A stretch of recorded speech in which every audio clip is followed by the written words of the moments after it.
자, 이번에는요, 유튜브와 관련된 기사가 오늘 좀 눈길을 잡았습니다. 그 내용 좀 짚어보겠습니다. 우일보입니다. 유튜브 보는 재미에 푹 빠진 장노년층. 유튜브를 얼마나 많이 보는지 연령별로 좀 파악을 해봤더니요, 50대 이상이 가장 많이 본다고 합니다. 여기 표를 좀 봐주실까요?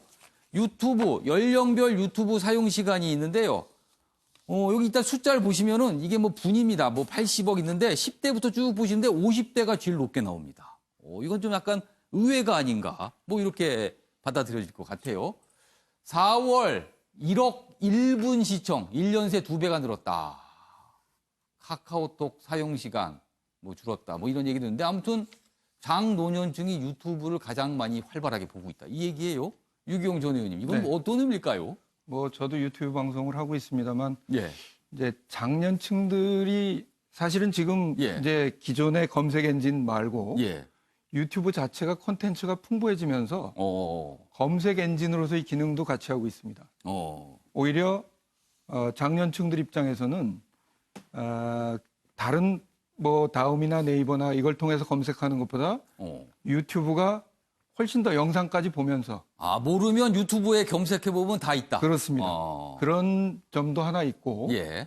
또 하나는 사실은 이제 장년층 입장에서는 예. 그 모바일의 작은 화면으로 예. 글씨를 읽는 것보다는 귀로 들어가면서 화면이 나오니까. 영상을 보면서 하는 것이 훨씬 더 접근성이 좋아서 그런 것이 아닐까. 근데 한 가지 우려는 예. 사실 지금 유튜브가 보수 유튜버들의 점령당에 있어서 가짜 뉴스가 판치는데 사실은 거기에 이제 장년층들이 노출되는 효과가 있어서 이 점에 대해서는 사실은 저는 지금 여당 소속입니다만 그 여당이나 아니면 좀 진보적인 생각을 가진 사람들 입장에서도 이런 장년층에 접근할 수 있는 그런 설득력 있는 콘텐츠의 개발이 필요하다.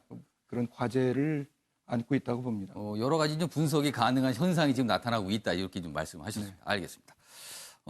다음 기사는 신동빈 롯데그룹 회장 관련된 얘기가 있는데요. 트럼프 대통령이 등장을 합니다. 보시죠. 31억 달러의 힘, 백악관에서 신동빈 만난 트럼프. 한국은 훌륭한 파트너다. 롯데 에틸렌 공장 투자에 감사를 표명하면서 청와대로 초청해서 만났어요. 다음 기사 있습니다. 보시죠. 이렇게 보시면 여기는 안 나와 있는데요. 트럼프 대통령이 백악관에 초대를 해서 이른바 결단의 책상, 지금 화면으로 나오고 있습니다. 저렇게 앉아서 만났습니다. 그러니까 감사 표시를 한 거예요. 저 결단의 책상은요. 미국 대통령이 굉장히 중요한 일을 할 때 꼭 자리를 하는 곳이거든요. 중요한 법안이라든가 중요한 연설이라든가. 근데 거기에 초청해서 저렇게 만나서 감사 표시를 했습니다. 자, 조은갑 위원님, 이건 어떻게 좀 해석할까요? 트럼프 대통령은 이렇게 알려진 대로 경제 외교, 실외교를 펼치죠. 그러니까 어쨌든 자국민들에 대한 일자리 창출을 위해서 다양하게 움직이고 있는 것이고, 그런 측면에서 투자를 가장 관심을 기울이고 그 부분에 대해서 박수를 치고 있는데, 당연히 신동빈 회장 롯데가 투자를 하면서 상당히 만족해하는 겁니다. 특히 트럼프 대통령 같은 경우는 세일가스에 대해서 상당히 관심이 있습니다. 그렇기 때문에 더욱더 관심을 보인 것으로 이해가 됩니다. 알겠습니다. 자, 이번엔요. 박진아 아나운서가 전하는 이슈컷 보겠습니다. 이슈들을 사진으로 살펴보는 시간 이슈컷입니다. 첫 번째 이슈 태그는 감옥 체험입니다. 독립운동가들의 서대문 형무소 수감 생활은 어땠을까요? 이를 경험해보고자 학생들이 죄수복을 입어보고 서로의 얼굴을 보지 못하게 씌우는 통인 용수를 쓰고 옥사로 걸어가 봤습니다. 서대문 형무소에서 진행된 서울 역사 올레길 특별교육 프로그램에 참여하고 있는 모습인데요.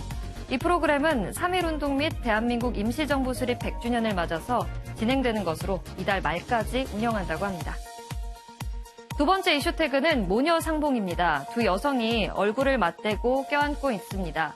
81세 딸 에일린과 103세 어머니 엘리자베스인데요. 현지 시간으로 지난달 11일 에일린은 한 방송 프로그램을 통해 81년 만에 처음으로 어머니를 만났습니다. 당시 결혼 전 아기를 낳은 경우 입양을 보냈던 사회적 풍토 탓에 아기 때 모친과 이별을 한 건데요. 모친이 살아있을 가능성은 거의 없다고 믿었던 에일린, 다시 만난 어머니를 보고 감격해했습니다. 마지막 이슈 태그는 영국 왕자입니다. 어제 영국 앤드루 왕자가 안동 하회마을을 찾았는데요. 20년 전 한국을 방문한 어머니 엘리자베스 2세 여왕의 안동행을 기념하기 위해서입니다. 20년 전 어머니가 그랬던 것처럼 왕자는 신발을 벗고 한옥 실내로 들어가 보기도 하고요. 과거 한국 전통문화 방식으로 여왕이 생일상을 받았던 것처럼 이번에 왕자도 생일상을 받아보기도 했습니다. 지금까지 박진아의 이슈컷이었습니다. 네, 영국 왕실이 보기에 안동 하회마을이 굉장히 인상적인 곳인가 봅니다. 자, 아침의 매일경제 오늘은 여기서 마칩니다. 시청해주신 여러분 고맙습니다.